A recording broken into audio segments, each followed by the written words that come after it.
Ma'am, ano po yung masasabi niyong hirap na pinagdaanan niyo po during your application sa China since nasabi niyo po na yung panahon na yun is COVID-19 po ba, ma'am? Tapos, since nanggaling ang COVID-19 sa China, ma'am, so ibig sabihin po ba, ma'am, during those kasagsagan ng pandemic, ongoing pa rin po ba ang hiring nila sa China para po sa mga teachers, ma'am? Yes po, some schools po dati nung COVID time pa po nag-hire sila pero very minimal lang po kasi nga po ang super strict ng China with in terms of COVID. And then nung nag-apply po ako dito, bali po tinanong pa sa akin kung ano yung COVID vaccine ko kasi usually po nung time na yon ang ang vaccine lang po na nire-require nila is Sinovac. So, luckily po, nag-Sinovac ako nung nandun ako sa Thailand. And then, nung before po ako makarating dito, is kailangan ko po kasing mag-quarantine. So, required po sa kanila. So, almost 1 month po akong nag-quarantine. Parang 2 weeks po sa Thailand. And then, 2 weeks din po dito sa China na walang labas-labas. As in, wala pong labas. Mhm. Yes, ma'am. Kung ihambing po, 'di ba, naging teacher ka na po sa Thailand. Kung ihambing po sa mga estudyante na hinahawakan mo ngayon, ah, sino po ba ang sabihin nating or ano pong description po ninyo if i-describe niyo itong mga tinuturuan po ninyong mga estudyante? Gaya po ba dito sa Pilipinas, ganun po ba? Diyan sa China? Yes po. Parehas din po sila, may mga makulit, may mga mapang-asar. Ganon din po sila kung i-compare ko sa mga estudyante sa Pilipinas kasi parehas bata din pa rin sila. Yes, ma'am. Sa tradition naman, syempre ma'am, nag-adjust ka nung pumunta ka dyan sa China. Kumusta naman ma'am ang tradition nila, mga ritual nila, mga etong mga faith nila? Kumusta naman ma'am ang adjustment po ninyo? Malaki pong adjustment from Pilipinas to Thailand to China kasi po iba't iba po yung ways nila. So, in terms, for example po, wala po silang Christmas, tayo may Christmas, pero dun po sa school namin, meron naman po kaming sinaselebrate. Pero usually po, dito sa China, hindi sila nagsiselebrate ng Christmas, and then, iba po yung mga holidays nila, and of course, pag may sakit ka, dito po kasi pag may sakit ka, sasabihin lang po nila na uminom ka ng mainit na tubig. Yun lang po talaga yung recommended nila para sa'yo. Hindi po nila nire-recommend na uminom ka ng gamot. Mhm. Tubig lang po talaga, hot water. Yes po. Ma'am, di ba sabi mo nagtrabaho ka dito sa siyudad ng Baguio. So, Yes po. siyempre, maikukumpara natin itong mga benefits, ano po. Kumusta ma'am ang benefits dyan na nakukuha po ninyo if okay lang po na i-ask? Kasi sa mga napapanood ko kasi I think nagpo-post ka din sa mga sa social media account mo. Kumusta naman ma'am ang benefits dyan? Kayong mga teacher ma'am. Ah, sa totoo lang po, alam ko po na kahit kahit sa lugar po, talagang yung benefits po namin dito in terms of salary, yung benefits po na nakukuha namin is talaga pong malaki kung ikukumpara po natin sa Pilipinas. Siyempre po, pero kapalit naman po nun is, siyempre yung mapalayo ka sa pamilya mo, yung mag-isa mo, yung malungkot ka. Pero siyempre, yung purpose naman ng pagpunta namin dito is for our family. Pero kung talagang ikukumpara po yung benefits na makukuha, yung salary, malaki po talaga dito sa abroad. Mhm. Yes, ma'am. Siyempre, sigurado ako na may mga kababayan natin dyan. So, may tinatawag nating Filipino community. So, kumusta naman, ma'am? May mga celebration po ba kayo? Kasi sa ibang bansa may sineselebrate na silang Filipino Week. Diyan naman sa China, okay po ba ang pag-celebrate po ninyo? May mga sarili po ba kayo? Kayong mga overseas Filipino workers dyan na sineselebrate?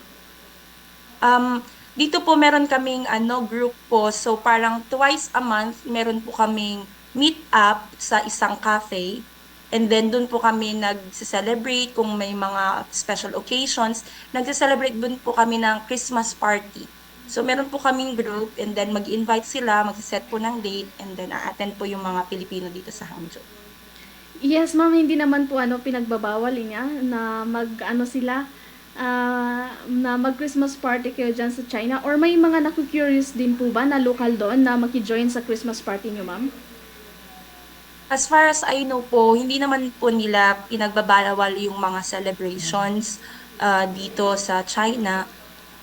Open naman po sila dito. Mhm.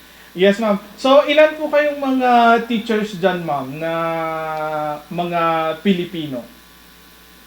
Siguro po mga 100 plus po dito sa Hangzhou. Yung iba po kasi nagtatrabaho sa restaurants, sa hotels, ganun po. Pero So, mostly po mga teachers. mhm. So, may mga kasamahan ka din dyan, ma'am. So, iisa lang po ba ang, anong tawag dito, etong bahay po ninyo? Hindi po. Mhm. May sarili-sarili po kaming bahay. Mhm. So, siyempre ngayon na malapit na ang Pasko and hanggang kailan po ba kayo dyan, ma'am? Ilang taon po ba ang kontrata nyo dyan sa China? 2 years po, renewal po. Every Mhm. 2 years po, pwedeng mag-renew ng contract. Mhm. Yes, ma'am. Very curious lang pa ako. Siyempre, alam naman natin hindi lingid sa kaalaman na tayong mga Pilipino ay eto ngang South China Sea na pinag-aagawan. Diyan po ba kapag nanonood po kayo ng balita, ito po ba ay main concern diyan sa China? Kung may information po kayong may bibigay sa amin. Dito naman po sa mga news, hindi po naman nila masyadong pinag-uusapan. Sa school din po namin, hindi po namin masyadong pinag-uusapan yung mga conflict between countries. Ang ang fino-focus lang po namin is yung relationship namin sa isa't isa. Mhm. Yes, ma'am. Siyempre as a Filipino, kasi sa ibang bansa kung titignan natin, may mga napapabalita na nakaka-experience ng racism at saka bullying kasi nga they are Asian. Ikaw, ma'am, kumusta ang mga Filipino diyan sa China? May mga na-experience ka po bang bullying or may mga racism po ba diyan na nagaganap? Sa titingin ko po, hindi naman po talaga mawawala yung racism or discrimination kahit saang bansa po tayo magpunta, lalo na at hindi po tayo puti at tayo ay Mhm. Asian. Pero sa akin lang po is patunayan lang po natin yung galing natin as a Filipino, as a Filipino teacher. And dun po napapabilib natin sila na hindi lang po tayo basta Asian or hindi tayo basta lang, hindi tayo, kahit hindi puti ang ating kulay is magaling tayo. Yun lang po. Mhm.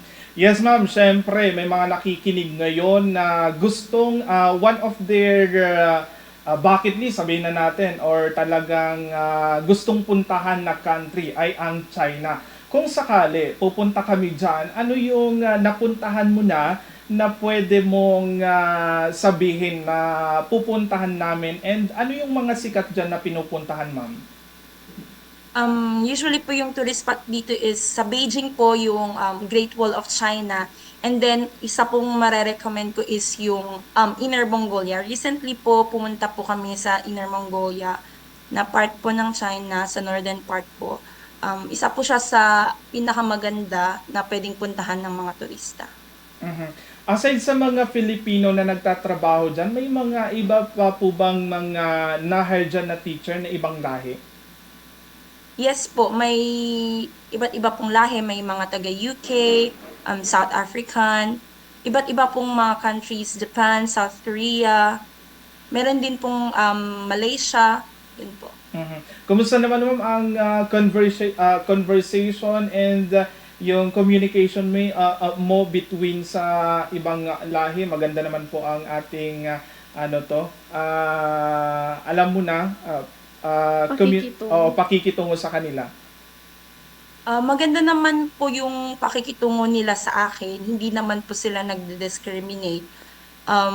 Kung ano po yung tinuturing nila, kung ano po yung tingin nila sa iba, ganun din ganun din po yung tingin nila sa amin Ayan. na as Asian teachers. Yeah. Mhm.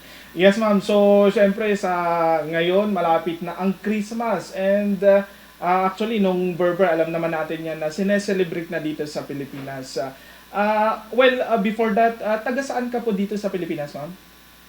Taga Baguio po ako. Oh, I see. Lumaki po ako ng Baguio. Ayan, Yes po. So, Ilocano po ba kayo or may lahing Igorot? Yung father ko po is taga-Abra, so Igorot po ako. And then yung mother ko is taga Pangasinan. Pero we grew up po sa Baguio City.